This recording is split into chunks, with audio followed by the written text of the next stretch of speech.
wanna be a policeman. Huwag na, magiging ka lang mamamatay tao. I wanna be a teacher. Anak, hindi mababa yung sahod mo.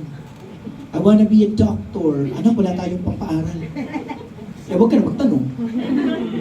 Dapat regardless kung ano yung maging sagot ng anak mo, dapat ang unang-unang suporta na matanggap nila sa atin nagmumula. Dahil ang pananalita po ay mayroon po ng kapangyarihan na pumatay at bumuhay. So ang unang-unang magtitiwala dapat sa mga anak, regardless na hindi pa natin kaya for now, dapat tayo, anak, hindi ko man kaya for now, pero gagawa ko ng paraan para maabot mo yung pangarap mo. Amen. At tignan po natin yung mga anak natin. Dahil of course, bilang mga magulang, nanduroon po tayo sa ministry na tayo nagpapalaki. At inihahanda po natin sila to be a better person in the future. Alam niyo po, this is the reality.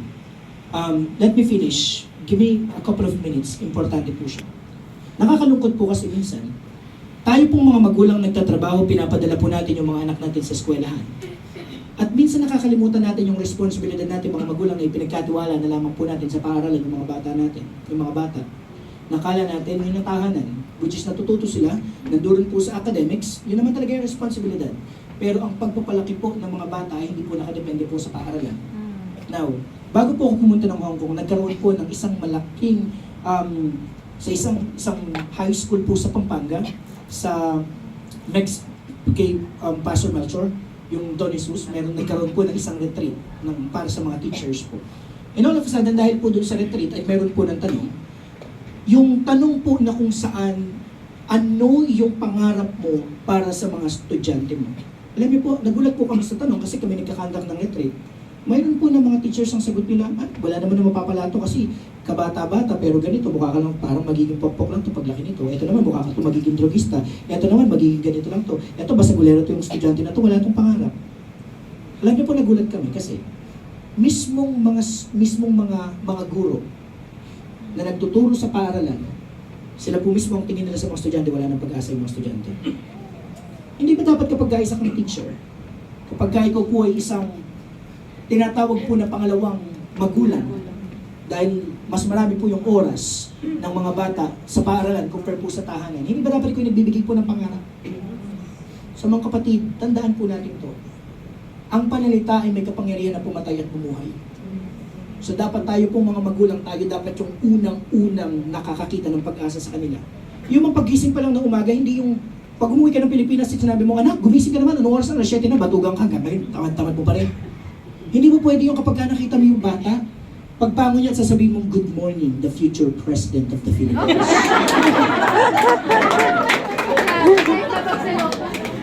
Diba? Hindi mo pwede pagkagising ng bata, good morning, ikaw ang kauna-unahang doktor sa lahi natin. Hindi mo pagising na good morning sapagkat ikaw ang magiging kauna-unahang magkakaroon ng doctorate degree sa pamilya natin. Kaso po hindi eh. Sarap-sarap minsan ng tulog ng mga bata. Uy, bumangon ka dyan, ang tamad-tamad. Ano ba yan? Bakit? Tayong mga magulang mismo, yung hindi nagtitiwala sa kanila, parang tayo ang pumapatay ng kanilang pangarap. Mga kapatid, always use the positive words and positive languages.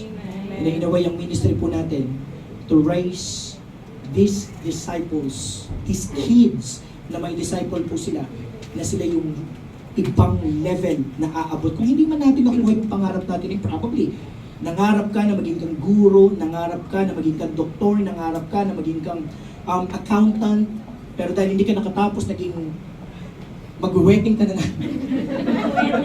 Diba? Anong pangarap mo? Maging accountant, pero hindi ka nag-aaral. Yung ginawa mo, natupag mo, nag-boyfriend, o hindi ka nakatapos. Anong ginawa? Ngayon, nandun pa rin yung number. Nag-wedding ka na naman. Naging kubrador. Diba? Make sense? What I am saying, people, kung hindi man natin na-achieve yung pangarap natin na yun, huwag mo idama yung mga anak natin. Huwag mo idama yung mga anak mo. Kung hindi dapat pangarap tayo because yun po yung ministry natin. Alam ni Elizabeth na ang batang nasa kanyang sinapupunan ay hindi lamang biyaya para sa kanyang personal, kung hindi sa kasiyahan, hindi lang sa personal kasiyahan bilang isang ina, sa halip malinaw sa kanya, sa kanyang puso na ang sanggol na si John ay ipinagkaloob hindi lamang upang punan ang kanyang matagal na inaasam, kundi upang gampanan ang isang banal na layunin, to prepare the way for Jesus. Mga kapatid, ipinagkatiwala po ng Diyos yung mga anak natin dahil mayroon po silang kakayahan, mayroon silang mga panawagan, mayroon po silang mga magandang kinabukasan. Hindi mo alam na yung palang magiging anak mo ay magiging palang yan evangelist. Magiging magkokos ng revival, it could be sa Pilipinas, it could be sa Hong Kong. Hindi mo alam na yung anak mo, yung makakatulong pala, magiging palang successful businessman na makakatulong sa mas maraming mahirap na nangangailangan. Hindi mo alam na yung anak mo pala, yung may possibility na siya pala yung mag-i-establish ng isang foundation na magpapaaral doon sa mga walang kakayahan na mag-aral. You don't know yet. Kaya dapat ayusin po natin bilang mga magulang ang ating tahanan na tayo yung unang-unang mangarap para po sa mga pangarap ng ating mga anak. You may never stand on a platform.